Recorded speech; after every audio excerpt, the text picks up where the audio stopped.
Bonjour et bienvenue dans cette nouvelle vidéo, je suis Sébastien, ravi de vous retrouver aujourd'hui pour une vidéo dans laquelle on va voir pourquoi les agents immobiliers et les banquiers sont de grosses bip. Et je vous laisse m'indiquer dans les commentaires ce que vous mettez à la place du bip.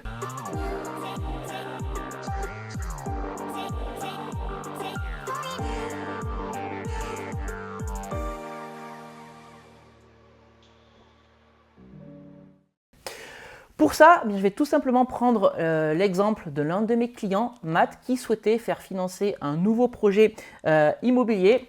Et je me suis mis sur papier l'échange qu'il a eu avec sa banquière. Et vous allez voir de quoi il retourne. Voilà, donc Matt vient lui présenter un nouveau projet immobilier. Et voilà ce qu'elle lui dit. Bonjour, nous pourrions vous suivre pour un 4e investissement, mais ce sera le dernier.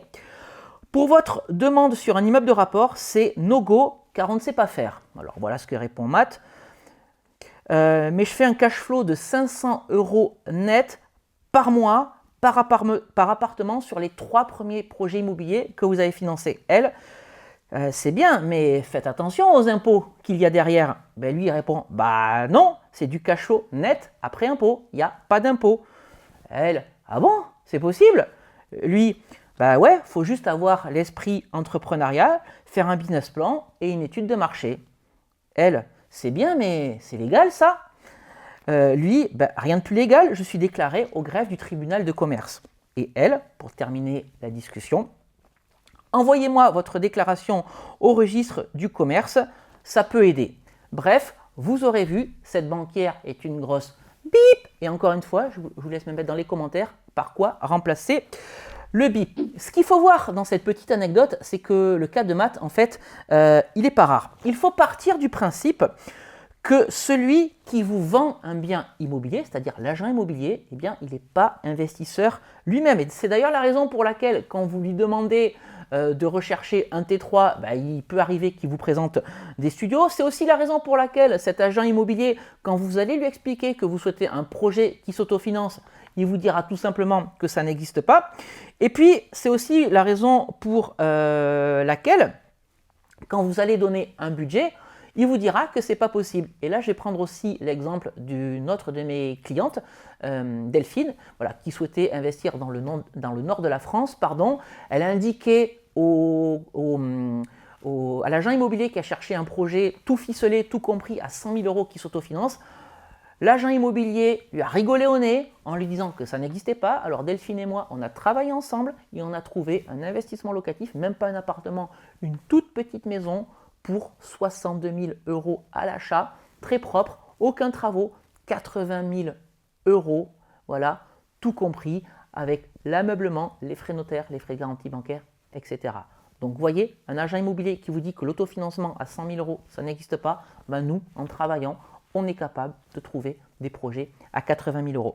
Mais c'est aussi la raison pour laquelle, quand je disais que le cas de Matt n'est pas rare, celui qui a le pouvoir d'accorder ou de refuser votre financement ne comprend pas forcément ce que vous faites. Et on l'a vu clairement avec la banquière et l'anecdote de Matt. Alors, je le répète, vous m'avez peut-être déjà entendu le dire, l'immobilier, c'est du business. Quand vous faites de l'immobilier, c'est pour construire un patrimoine, mais si vous voulez faire de l'immobilier correctement, c'est aussi avant tout pour gagner de l'argent. Celui qui monte une entreprise, que ce soit une entreprise de communication digitale, comme Théo qui se trouve actuellement derrière la caméra, ne le fait pas pour perdre de l'argent au quotidien. Celui qui décide d'ouvrir un restaurant ou un bar ne le fait pas pour perdre de l'argent au quotidien. Celui qui décide d'ouvrir un magasin de vêtements ne le fait pas pour perdre de l'argent au quotidien.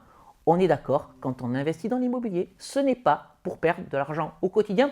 Et pourtant, le banquier sera peut-être le premier à vous proposer un programme de défiscalisation style Pinel où vous allez vous retrouver avec un loyer de 500 € et un crédit à rembourser tous les mois de 600 ou de 700 €. Clairement, il n'y a pas plus merdique comme projet pour vous foutre dans la merde, c'est le cas de le dire. Ok? Donc, dans le cas de Matt, moi, ce qui m'embête et ce qui est gênant, c'est que la conseillère qu'il a eu en face n'a pas pris la peine de regarder ses comptes, Si elle avait pris la peine de regarder les comptes, les relevés de compte de Matt, elle aurait vu qu'il sort de très très beaux loyers et qui fait 500 € de cash flow net par appartement sur ces 3 projets, tous ces 3 premiers projets immobiliers. Ce qui me gêne aussi, c'est qu'elle n'ait pas pris le temps de regarder sa liasse fiscale. Et en regardant sa liasse fiscale qui a été fournie dans les annexes du dossier, elle aurait pu voir que la ligne est à 0 parce que l'activité de Matt est déficitaire, ce qui lui permet de générer des compléments de revenus avec l'immobilier sans avoir d'impôts à payer. Voilà, le minimum quand on fournit des pièces, c'est de les regarder. Mais ce qui me gêne aussi, c'est que cette personne n'a pas pris la peine de regarder son business plan, le business plan de Matt. Et là, elle aurait vu, parce que c'était écrit noir sur blanc, que Matt est inscrit au greffe du tribunal de commerce de sa ville. Et ce qui me gêne, encore une fois, et ce sera le 4e et dernier truc qui me gêne dans cette histoire, c'est qu'elle n'a pas pris la peine de comprendre ce que fait Matt au bout de ses 3 premiers achats immobiliers. Matt, il est là pour la 4e fois. La banquière, elle n'a toujours pas pris la peine d'essayer de comprendre ce qu'il était en train de faire. Et ça, malheureusement, c'est la triste réalité. Ceux qui ont le droit de vie ou de mort sur vos projets immobiliers, ils n'y connaissent pas forcément grand-chose. C'est le cas de l'agent immobilier qui refusera peut-être de transmettre une offre alors que potentiellement le vendeur est à même de l'accepter. C'est le cas de l'agent immobilier qui va vous dire non, on ne vous finance pas, alors qu'il ne comprend pas ce que vous voulez faire avec l'immobilier. Mais malheureusement, ça fait partie des règles du jeu. Quand vous vous lancez dans l'entrepreneuriat, dans l'investissement, vous avez une vie un petit peu en dents de scie. Des fois, vous allez passer par des périodes d'euphorie où tout va être génial et ça va être super. Et puis des fois, ça va être un petit peu plus difficile parce que vous allez devoir encaisser une offre d'achat refusée, vous allez devoir encaisser un refus de financement, etc., etc. Et mon conseil, donc pour pallier à tout ça, c'est de vous entourer de partenaires de confiance, des gens qui croient en vous, qui ont déjà vu ce que vous êtes capable de faire. Ça peut être un agent immobilier qui a vu que vous arriviez à faire de jolis trucs ou des choses intéressantes avec un premier investissement, un deuxième, etc., un troisième, et qui vous proposera un 4e bien. Personnellement, j'ai déjà travaillé avec des agents immobiliers qui m'ont permis d'acheter plusieurs biens immobiliers. Et vous avez aussi la possibilité de travailler avec d'autres partenaires de confiance, un banquier, un courtier qui réussira à vous suivre sur chacune de vos opérations. Et ce qu'il faut retenir aussi, ce sera mon 2e conseil, c'est il faut avoir de la détermination. Si vous n'avez pas de détermination, vous n'arriverez à rien. Et retenez également, ça c'est le petit conseil bonus, que la parole d'un banquier, franchement, ça vaut rien. Je vais vous raconter une anecdote pour conclure cette vidéo. C'était il y a quelques années déjà, ma compagne Aude souhaitait faire financer un projet immobilier. C'était avec le Crédit Agricole, pour ne pas le citer.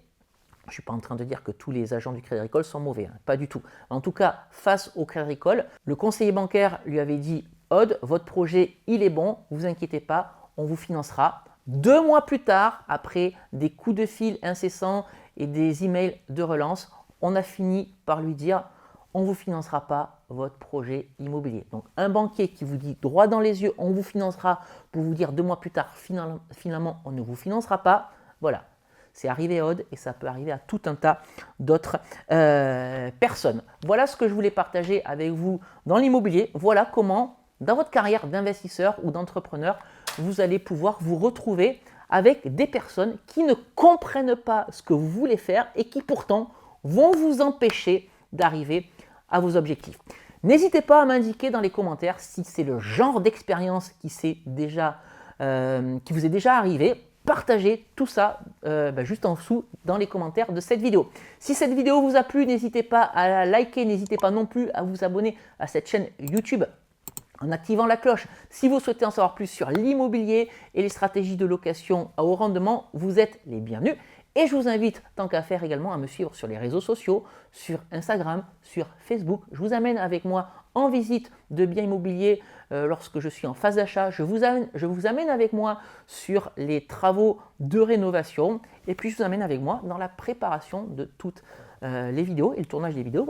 Comme avec Théo qui est juste derrière la caméra, encore une fois, qui a tourné des petites stories pendant qu'on était en train de tourner.